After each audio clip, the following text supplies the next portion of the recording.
ये चाहे बस मुझे समझ वही तो मैक्सिमम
बेटा दियाली या तो नहीं जा खैया दियाली सजा के लवा देवा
बेतन के एक काठी में धो के पानी का नार दे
या घंटों करने का पता ना लग ये बीड़ी जाने खाते रही रात भर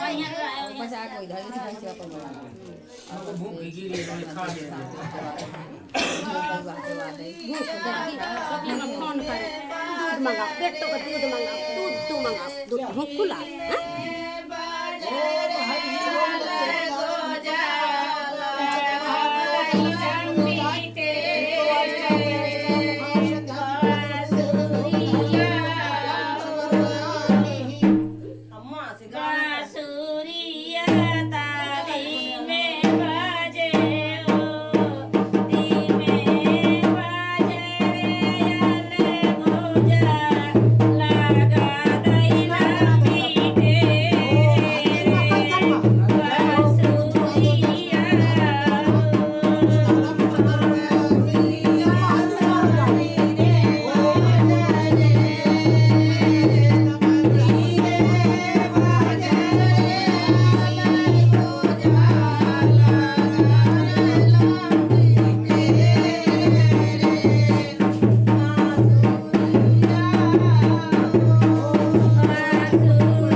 जगन्नाथ स्वामी जय। श्री हरिधाम की जय। आनंद बुलंद हनुमान जी महाराज की जय। बोलो सत्यदेव भगवान की जय।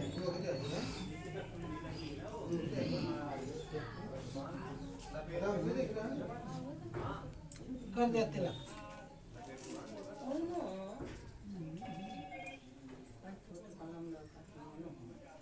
जय कल्याण।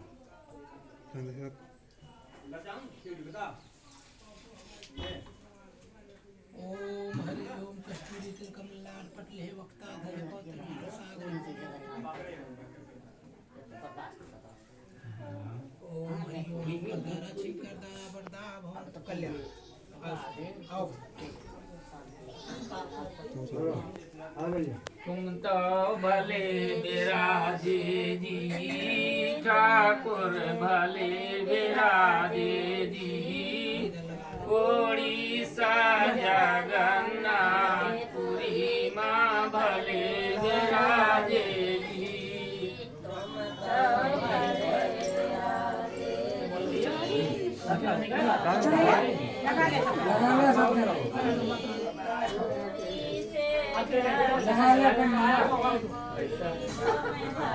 हाँ तब मजा भले बिराजे जी ठाकुर भले बिराजे जी ओडिशा जगन्नाथपुरी माँ भले बिराजे जी भले विराजे जी तुम तो भले विराजे जी पूरी से जगन्नाथपुरी माँ भले विराजे जी कब से छोड़ी मथुरा नगरी कब से छोड़ी काशी स्वामी कब से छोड़ी काशी झारखंड मायान विराजे वृंदावन के बासी तुम तो भले विराजे जी ठाकुर भले विराजे जी ओडिशा जगन्नाथपुरी माँ भले विराजे जी जगन्नाथपुरी माँ भले विराजे जी पूरी से जगन्नाथपुरी माँ भले विराजे जी सतयुग छोड़ी मथुरा नगरी द्वापर छोड़ी काशी स्वामी द्वापर छोड़ी काशी कलयुग मातावान विराजे वृंदावन के बासी तुम तो भले विराजे जी ओडिशा जगन्नाथपुरी माँ भले विराजे जी वो बन हटा मां बन हमारे तुम्हारे नयन की पापन है। अरे तुम्हारी मामा है गाड़ी में गाँव की हमारे यहाँ चले हेलो ये नौबी की पढ़वाएंगे जब अरे उन्हें खत्म अपने कोई देर में मिला है यार लिखा ले ठाकुर भले विराजे जी ओडिशा जगन्नाथपुरी माँ भले विराजे जी गाँव गाँव माँ बाग बगीचा गलन गलन फुलवारी स्वामी गलन गलन फुलवारी घर घर देख केला नारियल घर घर ठाकुर बारी ठाकुर भले विराजे जी तुम तो भले विराजे जी ओडिशा जगन्नाथपुरी माँ भले विराजे जी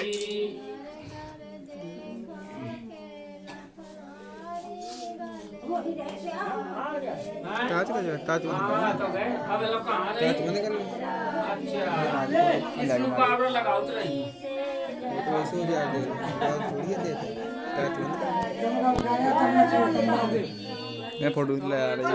भले विराजे जी तुम तो भले विराजे जी ओडिशा जगन्नाथ पुरी माँ भले विराजे जी तुम तो भले विराजे जी तुम तो भले विराजे जी उड़ीसे जगन्नाथ पुरी माँ भले विराजे जी चटन चटन बनिया लूटे फिर लूटे फिरंगी स्वामी फिर भाई सत्यनारायण की कथा शुरू हो जी ने सुना प्रेम से। अब बोली ठाकुर चाली द्वारे पंडा लूट जात्री फिरत उदासी तुम तो भले विराजे जी ओडिशा जगन्नाथ पुरी माँ भले विराजे जी मिर्च आदि हल्दी में वो बहुत अच्छा आएगा। बस अब कथा सुना प्रेम पूर्वक। पूरा होगा हाँ बोले ना आपको ना कौन न बोली श्री गणेशाय नमः। बोलो सत्य भगवान की। पापा वाली में वो घंटी पापा घंटे में वो घंटा घंटा थोड़ी देर का काम है, अब शांति रहे, कुछ बोले चले। बोलो सत्यदेव भगवान की जय। एक समय की बात है, नवम विश्वनाथ तीर्थ स्थान पर सावन काट 88,000 ऋषिगण एकत्र हुए और श्री सूत जी महाराज से कहते हैं कि हे प्रभु, कलयुग का आगमन होने वाला है। कलयुग को मनुष्यों के लिए कोई छोटा सा लघु उपाय बतलाइए जिसके उनके पापों का निवारण हो सके। इतनी बात सुनकर श्री सूत जी महाराज कहते हैं कि आए हो नाथ क्या सुंदर समय आज, ओ मानव कल्याण हेत हम सब पधारे हैं। कर्म है प्रधान, कर्म करना बताओ नाथ, बस यही अभिलाषा हम सब विचारे हैं। इतनी बात सुनकर श्री सूत जी महाराज कहते हैं, ऋषिगण कहते हैं कि हे महाराज, पृथ्वी निर्बीज हो जाएगी, भूख से जीव तड़पेंगे, कस्तूरी प्रवाल संजीवनियां आदि औषधियां नहीं होंगी, नीच कर्म करने वाले का महत्व होगा, राजा नीतिहीन होंगे, ब्राह्मण कर्महीन होंगे, स्त्री पर्दा विहीन रहेंगी, पुत्र पिता की आज्ञा नहीं मानेंगे। श्री सूत जी महाराज इस कलयुग में मनुष्यों के लिए कोई छोटा सा लघु उपाय बतलाइए जिससे मानव शीघ्र लाभ प्राप्त कर सके। इतनी बात सुनकर श्री ऋषि महाराज सूत जी महाराज कहते हैं कि सुनो, कर्म प्रधान विश्व रचि राखा, ओ जो जसी करे सो तस फल चाखा, जो इच्छा करी हो मन माही, और राम कृपा सो कछु दुर्लभ नाही, बिन सत्संग विवेक न होई, और राम कृपा बिन सुलभ न सोई, धन घरी जब हुए सत्संगा, और धन जन्म द्वजी भक्ति अभंगा। आप लोग बड़े धन है, आप जैसे मनुष्य सत्पुरुष कहे जाने के योग्य है, जो परोपकार की चिंता करते हैं। हे परोपकारी ऋषिगण। अच्छा भाई, शांति का परिचय दिया तो बहुत मजा आई भैया। थोड़ी देर का काम है, भगवान में मन लगा लिया, दिन भर और सारा दिन और हर दिन तुम्हें बातें चीत करेगा, वो थोड़ी सा समय या मिलो है तो यखा गमावा ना। इस प्रकार आप लोग बड़े धन है, आप जैसे मनुष्य सत्पुरुष कहे जाने के योग्य हैं, जो परोपकार की चिंता करते हैं। हे परोपकारी ऋषिगण, जिस प्रकार आप लोग मुझसे पूछते हैं, इसी प्रकार लक्ष्मीपति विष्णु भगवान से नारद जी ने पूछा था। जो कुछ नारद जी को विष्णु भगवान ने बताया था मैं तुमको बता रहा हूँ। आज का दिन बड़ा था। एक समय की बात है, योगी नारद अनेक लोकों में भ्रमण करते हुए मृत लोक में आ पहुंचे। जब नारद जी मृत लोक में आए तो क्या देखते हैं कि 84 भोग कर मानव शरीर पर आया हुआ मनुष्य अपने अपने कर्मों के द्वारा अनेक प्रकार से दुख युक्त प्राणी कष्ट भोगता। ऐसा नारद जी ने मृत लोक में देखा। तो नारद जी को रहा ना गया, उनके यही काम था। उन्होंने तुरंत बैकुंठ धाम को प्रस्थान किया। जब नारद जी बैकुंठ धाम पहुंचे तो वहां क्या देखते हैं कि तत् नारायण देव शुक्ल चतुर्भुजम शंख चक्रा पद्माला विभूषितम श्याम वर्ण भगवान सत्यदेव चारों भुजाओं से सुशोभित तथा कंठ में वनमाला धारण किए नाना प्रकार की स्तुति गान की कि हे प्रभु आपको तक पर परमात्मा है, ना आपका अंत है, ना मध्य है, ना आदि है। आप संपूर्ण प्राणी व भक्तों के कलेश दूर करने वाले, आप हर जगह व्याप्त।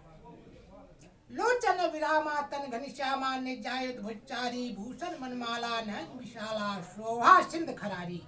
नाना प्रकार की स्तुति गान करने पर सहसा विष्णु भगवान ने नेत्र खोले और नारद जी को देखा तो कहने लगे, हे नारद, बैकुंठ लोक में किस कामना को लेकर आगमन हुआ है, निसंकोच कहिए। तब नारद जी ने कहा कि हे प्रभु, इस वक्त मैं मृत लोक की दशा देख कर 84 भोग कर मानव शरीर पर आया हुआ मनुष्य अपने अपने कर्मों के द्वारा अनेक प्रकार से दुखी प्राणी कष्ट। अस्त श्री सूत जी महाराज समय के अनुकूल कोई छोटा सा लघु उपाय बतला दिए जिससे इनका कल्याण।